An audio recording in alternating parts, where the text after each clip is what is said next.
다음은 이제 레어 캐릭터들 한번 볼 텐데 이 캐릭터 저도 제가 많이 걱정했던 캐릭터입니다. 바로 각시탈이죠. 약자를 위해 싸운다. 일제시대의 어떤 한국의 영웅 뭐 이런 캐릭터였기 때문에 이거 만들면서 생각을 했어요. 우리 회사는 일본 유저들에게 팔 마음은 없나 보다.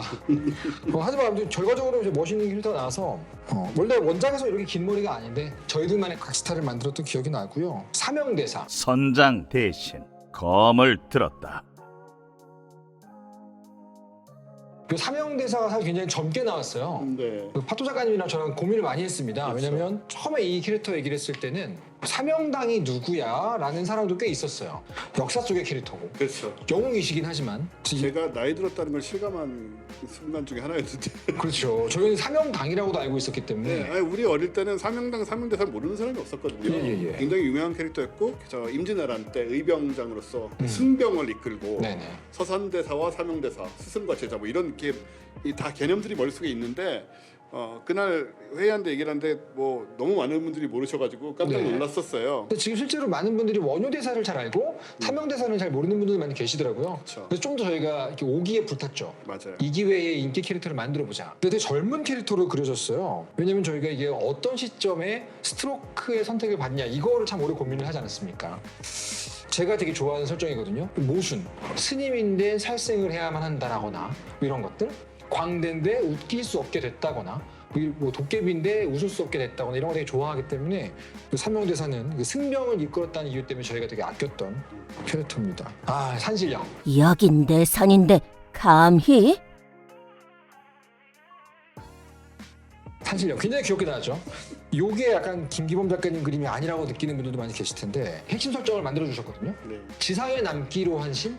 맞아요. 네. 저는 산신령에 대해서 사실은 아무 생각이 없었어요. 근데 작가님께서 그때 네. 만약에 신선이 됐는데 계속 남겠다고 하면 어떨까? 맞아요. 그때 한참 그 생각이 꽂혀있던 시절인데 네네. 인간이나 혹은 뭐 심지어 짐승이나 네네. 신이 되는 방법이 있다고 얘기를 하는데 그 중에 이제 하늘로 안 올라가고 땅에 남는 신들이 있다. 말뚝박는 거거든요. 이게. 네, 그들이 산신령이 되는 거거든요. 그렇죠, 사실. 그렇죠. 네, 흔하지 않기 때문에 외국에도 한번 또 우리는 우리 산도 원체 많고 그렇습니다. 그 산마다 중요한 산에는 신령이 다 있다고 얘기를 할 정도로 예전에 그랬죠. 예, 산신령이 흔하기 때문에 한번 꼭 캐릭터 살려보자 이런 생각이 있었죠. 근데 이 산신령이 지금 보고 있는 건 뭔가요? 핸드폰이라고 하진 못할 것 같고요. 이북 그냥 리더인가요? 하이 테크놀로지 무언가. 네. 마냥 산신령 그려놓으면 조금 식상할 것 같아서 네. 저희 스트로크라는 거에도 걸맞게 좀 양념을 쳐봤습니다. 뭔가 이렇게 기기를 들고 있다 그런 느낌. 네. 그래서 이건 성우분도 어린 목소리를 내는 소년 역할을 많이 하시는 성우분이 배정이 됐었던 기억이 납니다. 요게 이제 아까 말씀하셨던 심청이죠. 용왕님이시여.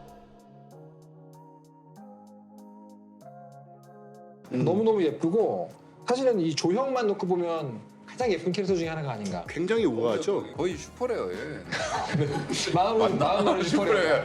맞죠. 네, 심청 카드 홀더분들은 마음만은 슈퍼레어라고 생각하시면 위안이 안 되겠지만 저희 굿즈 중에 캐릭터 그림이 박혀 있는 티셔츠가 심청이죠. 그렇죠. 네네네. 좋습니다.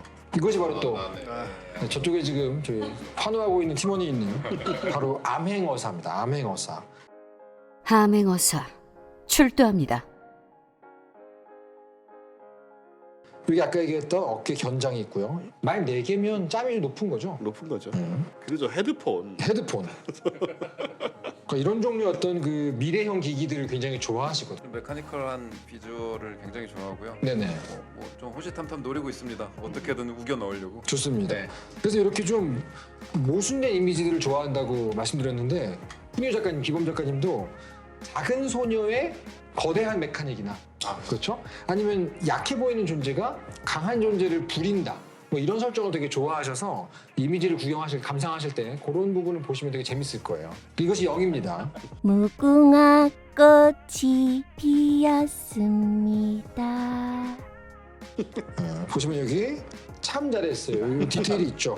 슬기로운 생활 여기 디테일이 있죠. 이거는 그 두인님이 아이디어 주셨었나요? 저 참 잘했어요, 딱지는. 제가 드렸습니다. 아, 제 기억에 남아 제가 이 영희를 처음 그 너차고 얘기했던 게 자기라고 주장하는 사람들이 많이 있어요. 오징어 게임의 그 캐릭터가 연상되면서도 김기범 작가만의 아트웍을 보여주기 위해서 디자인을 굉장히 잘했습니다. 예. 그 부분이 좀 어려웠어요. 어떤 이게 영희라는 이미지가 음. 원체 좀 단순하다 보니까 네네. 자료를 찾아보고 따라 그려보면은 다 똑같게 되는. 그래서 일정 부분을 좀 어레인지를 해야 되는데 어떤 부분을 해야 되나. 이거 설정이 있습니다. 뒷얘기 설정이 있는데 설정상 이 영희의 입을 만들어준 존재가 장영실입니다. 실타래 세계에서 만나서 만들어준 존재가 이 장영실이에요. 스피커를 통해서 소리가 나도 영희가 말을 할 수 있게 만들어준 천재 과학자라는 설정으로 장영실과 연결이 되죠. 자, 그리고 장화홍련입니다. 장화홍련. 둘의 복수는 한날 한시. 장화홍련 같은 경우도 사실 저희가 유명한 캐릭터라서 그렇죠. 넣기로 했는데 어떤 식으로 풀어나갈지 처음에 좀 막막했던 네, 그게 캐릭터였어요. 막막했던 기억이 나요. 근데 굉장히 이렇게 머리 좋게 날먹이라 그러죠. 날먹. 아, 그걸 말씀드리려고 했는데 제가 장화홍련도 정말 사랑하는 게 닮은 아이를 둘 그리는 거잖아요. 자매니까 그죠? 네. 반전입니까? 날먹입니다. 네. 같은 애를 그냥 반전시켜서. 아 얘가 반전한 거예요? 네.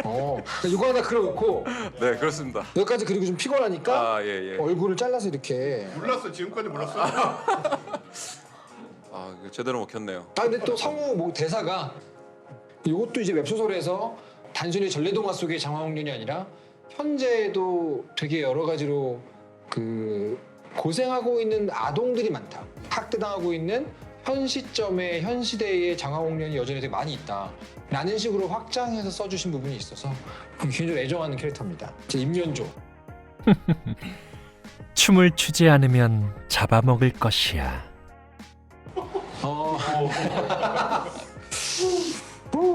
많은 분들이 저희 말고 많은 분들이 그 걱정해 주셨던 캐릭터.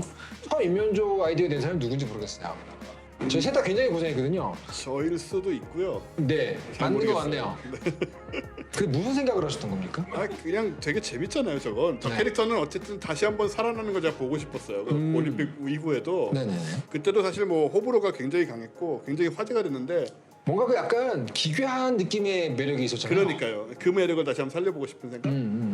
근데 실제로 그래서 그 스토리를 짤 때 이 모자가 도대체 뭘까를 집요하게 파고들었던 기억이 납니다. 왜냐면 이 모자가 아마 어떤 신선이 준 모자가 뭐 그럴 거예요. 그래서 신선을 하늘로 인도하는 역할이 아마 임면조일 텐데 거기에 약간 집중해서 스토리를 만들었던 기억이 납니다. 근데 이 얼굴은 모델이 있나요 혹시? 그래서 정말 잘 알아요? 정말 지금도 보기 힘든 캐릭터인데 네. 여러분은 잠깐만 보면 괜찮겠지만 네, 저는 저 얼굴과 정말 오랜 시간 마주했고요. 네네. 더 잘생기게 할수록 이상하죠. 지금 너무 좀 여기 구조가 얼굴이 잘생길수록 그림이 기괴해지는 구조거든요 지금 이게. 네, 원래 그런 캐릭터라는 걸 알고 있음에도 불구하고 너무 힘든 거예요 보고 있기가. 하지만 뭐 많은 분들이 사랑해주는 캐릭터라고 생각하고 싶고요. 저는 그냥 아끼는 캐릭터입니다만 그렇습니다. 네. 자, 드디어 저승사자가 나왔습니다. 당신의 시간은 여기까지입니다. 저는 저승사자 하면 계속해서 그 이동욱 배우만 머릿속에 맴돌아서 그 이미지가 떠나질 않았는데 저승사자와 의사라는 이 쌍 요것도 저희가 되게 오래 고민하다가 만든 설정이죠. 그렇죠. 네. 어떤 의미를 갖고 있죠? 그때 이제 뭐 목숨을 살리는 의사와 목숨을 앗아가는 저승사자와 또 우리는 뭐 양면성을 계속 표현하려고 하고 또 어떤 하나의 일을 하는 사람이 스트로크를 통해서 그 일이 가지고 있는 한계를 극복을 하고 다른 일로 넘어가는 뒤집어지는 거울상 같은 그런 삶을 한 번 더 얻어내는 이런 게 사실 실타래의 세계관이기 때문에 거울상이죠, 거울상. 네. 그런 쪽을 이제 구현하려고 했었던 기억이 나네요. 맞아요. 제가 그거 되게 좋아했었어요.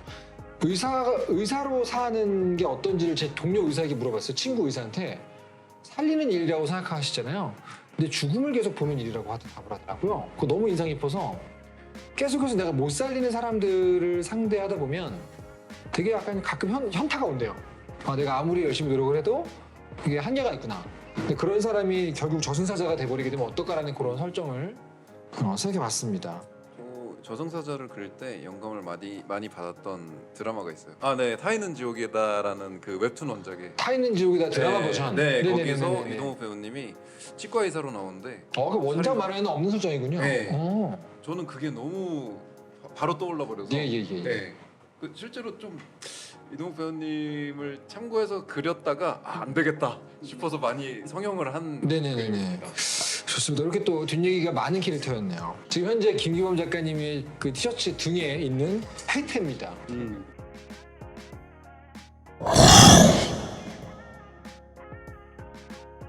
제가 가장 예상했던 것보다 멋지게 나왔던 신수 계열 중에 하나예요. 혜태도 저희 두 사람이서 넣자라고 했지만 머릿속에 있는 혜태는 사실 정해져 있잖아요. 그렇죠. 항상 그 그림이죠. 아이스크림 빙그레 떠오르고 항상 그 정해진 그림의 어떤 석상이 떠오르고 근데 이런 식으로 그려주실 줄은 몰랐어요. 뭐 이렇게 참고했던 이미지가 혹시 있나요? 그 너무 좀 정형화된 혜태 모습에서 좀 벗어나고 싶다는 욕망이 강해서 먹칠을 많이 했습니다. 네, 좀 형태를 알아보기 힘들게.